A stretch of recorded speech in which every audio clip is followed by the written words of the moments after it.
गरज अल्लाह ने उसको उन लोगों की तदबीरों की बुराइयों से महफूज रखा और फिरौन वालों को बुरे अजाब ने आ घेरा, यानी आतशे जहन्नम के सुबह शाम उसके सामने पेश किए जाते हैं।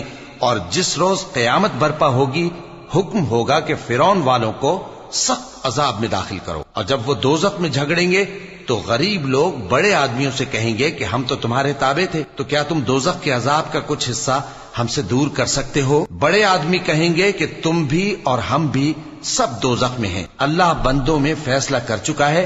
और जो लोग आग में जल रहे होंगे वो दोजख के दारोगों से कहेंगे कि अपने परवरदिगार से पुकार कर कहो कि वो एक रोज तो हमसे थोड़ा सा अजाब हल्का कर दे। वो कहेंगे कि क्या तुम्हारे पास तुम्हारे पैगंबर निशानियां लेकर नहीं आए थे? दोजखी कहेंगे क्यों नहीं? तो वो कहेंगे कि तुम ही पुकार लो। और काफिरों की पुकार उस रोज बेकार होगी।